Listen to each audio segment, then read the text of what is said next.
سلام زخبركم من فتوات نبي سبناش channel كم يتهونه لمون كم ترمول باستفالي زعباتات مزيكم اللهون كن ميجنس channel نخعبي فيديو معنا خاطر بتصح لايك شير كومنت بعد ما سبسكرايب بمقبار جمروا سرعة بلصقنا حول على TDF نايدرون متقعتي كم زفصمه تفليتو ግዚያዊ ምምሕዳር መንግስቲ ትግራይ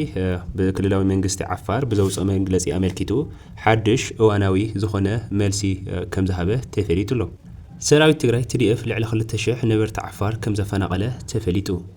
ክቡራትን ፍትዋት እንተኸታተልትና እዚኦምን ካልኦቶም ናባኹም እንብጽሕሉ ሰዓት ብህጽሕሎ እስካብ መወዳእታ ሓቢርኹምና ክጽንሑ ዕድመና እዩ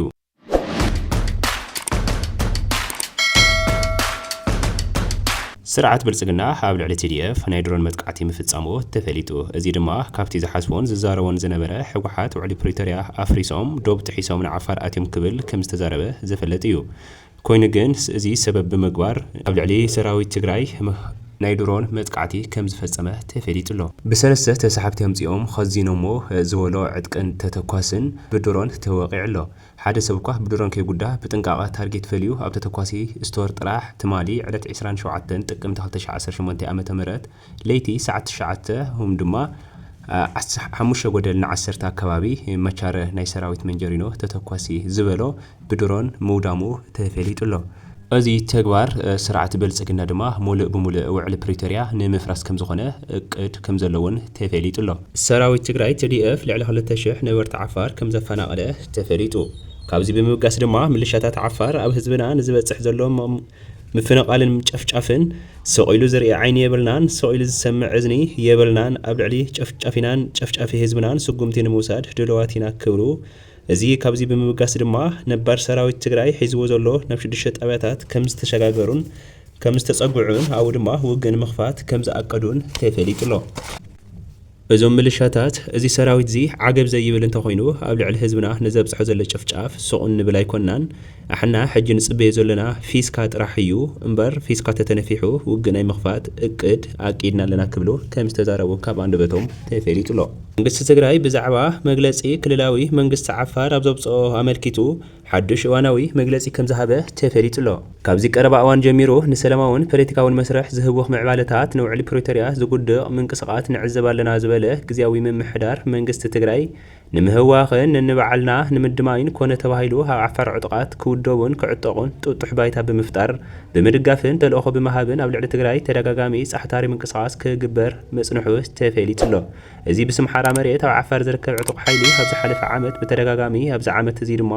ቀድሚሉ በአንፈት ከነባን አብዓላን በተደጋጋሚ ምትኖኻይ ክፍጽም ዝጸንሐ ከም ዝኾነን ናይዚ መቐጸልታ ኣብዚ ቀነ ድማ ግዚያዊ ምምሕዳር ትግራይ ኣብ ደቡብ ትግራይ ራያ ዓዘወር ራያ ጨርጨርን ምስ ህዝብን ሰብ ሃፍትን ዝሓዞ ናይ ልምዓት ዘተ ንምትዕነቓፍ ካብ መጋሎን ቶንሳን ተበጊሶም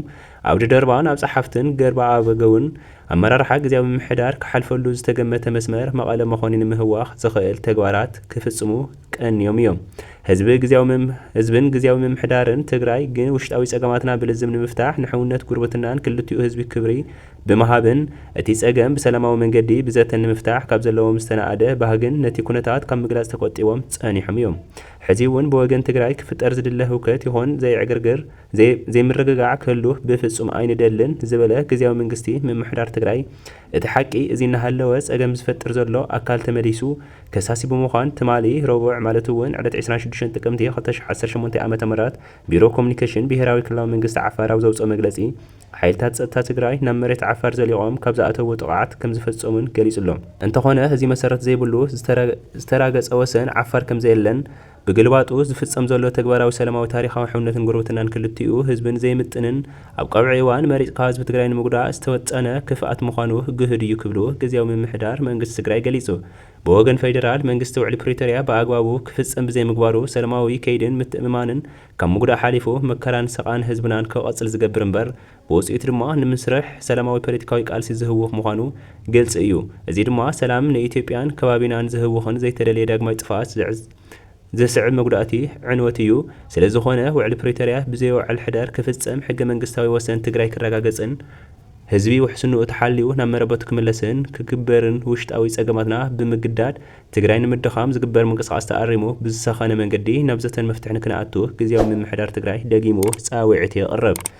بخالي ገጽ ነቲ ዝረአ ዘሎ ጸገማት ከም ዕድል ብምጥቃም ውሽጣዊ ጸገምና ክትሓላልኽ ትግራይ ዳግም ዓውደ ኩናትን መዝሓል ዓረርን ክትከውን ንምግባር ብፍላጥ ኮነ ብዘይፍላጥ ዝግበር ዘሎ ምንቅስቓሳት መሰረታዊ ረብሓን ድሕነትን ትግራይ ህዝብን ጠቕሊሉ ዝጎድእ ተግባር እዩ። ስለዚ ነቲ ሓድሽ ይኹን ነቲ ካልእ እናደገፍካን እናተሓሓዝካን ትግራይ ዓውደ ውግእ ንምግባር ትጽዕሩ ዘለኹም ኣካላት ዝተፈላለዩ ምኽንያታት ተጠቒምካ ኣብ ውሽጥና ምጥርጣር ክሰፍሕን ትእዛዝ ወሃብትን ዝኾንኩም ኣካላት ካብ ተግባርኩም ክትቆጠቡ ግዚያዊ ምምሕዳር ትግራይ ብጥብቂ እናተሓሳሰበ ጸገም ትግራይ ብዘላቕነት ፍታሕ ዝፈትሕን ኣብ ትግራይን ብተጋሩን እዩ ዝብል ጽኑዕ እምነት ዘለዎ ግዚያዊ ምምሕዳር ትግራይ ብምኽንያት ውሽጣዊ ፖለቲካዊ ጸገም ናይ ሓሳብ ኣፈላላይ ምፍጣሩ ንቡር ምዃኑ ኣብ ግምት ብምእታው ጸገምና ብዘተን ይህን ምህንን ምፍታሕ ዘለዎ ቁጭኝነት እናረጋገጸ ኩሉ ኣፈላላይ ዘለዎ ዝዓጠቐ ይኹን ዘይዓጠቐ ጸገማትና ካብ ልዝብን ምርድዳእን ወጻኢ ትግራይ ዝጠቅም ካልእ መፍትሕ የለን ክብል ኣብሪሁ ብሓይልን ህይወት ብምኽፋል ዝልወጥ ኩነታት ኣይህሉን እዚ እውን ዘላቒ ውሕስናናን ነባሪ ሰላምናን ብዘተኣምን መንገዲ ዘረጋገጽ ውዕሊ ፕሪቶርያ ኣጥቢቕካ ብምፍጻም ምዃኑ ግዚያዊ ምምሕዳር ትግራይ ብጽኑዕ ይኣምን። ስለዚ ምስ ፌደራል መንግስቲ ዘለና ርክብ ንምጉልባትን ውዕሊ ፕሪቶርያ ብዘይ ውዕል ሕደር ንምፍጻምን ዘለዎ ድልውነት ደጊሙ እንተረጋገጽ ኣብ መወዳእታ መላእ ህዝቢ ትግራይ ኣብ ውሽጥን ወጻእን ሕዚ ተረኺባ ዘላ አንጻራዊ ሰላም ንምዕቃብን ንምዕማቑን ብሄራዊ ሓድነትካ ንምድልዳልን ክትቃለስ እናዘኻኸርና ብዝንበትን ብዝብተን ወረን ካብ ኩነትን ጥፍኣትን ትግራይን ተረባሕቲ ኢና ኢሎም ደቃስ ሰኣኑ ነውራማ ዝፈጥሮ ዘይምርግጋዕ ከይተረበሽኻን ተረጋጊዕኻን ኣብ ዕለታዊ ስራሕኻ ማእኸል ጌርካ ክትረባረብ በዚ ኣጋጣሚ ጻውዒትና እናቕረብና ማሕበረሰብ ዓለም ኣብ ዝሓለፈ እዋናት ኣብ ጎኒ ፍትሓዊ ሕቶ ህዝቢ ጠጠው ኢልኩም ወጻኢ ህዝቢ ክስማዕ እቲ ጀኖሳይዳዊ ኩነት ብውዕሊ ፕሪቶርያ ክግታእ ታሪኻዊ ኣበርክቶ ፈጺምኩም ኢኹም ህዝብን ግዚያውን መንግስትን ምምሕዳር ትግራይ ዘለዎ ምስጋና እናገለጸ ሕዚ እውን ውዕሊ ፕሪቶርያ ብኣግባብ ክፍጸምን ዘላቒ ነባርን ሰላምን ድሕንነት ንኢትዮጵያ ከባቢናን ክረጋገጽ ኣወንታዊ ኣበርክቶኹም ክትቕጽልሉ ንጽውዕ ክብል ግዚያዊ መንግስቲ ምምሕዳር ትግራይ ኣብ ዘውፅኦ መግለጺ የመላኽት። ድሕሪ እዚ ምባል ድማ ግዚያዊ መንግስቲ ትግራይ ንመንግስቲ ኤርትራ ኢድኻ ኣክብ እንተዘይኮይኑ ግን ዝብል ናይ መፈራርሒ ዛቻ ከም ዘቕረበ እውን ተፈሊጡ ኣሎ። መንግስቲ ኤርትራ ጽምዶ ብዝብል ምኽንያት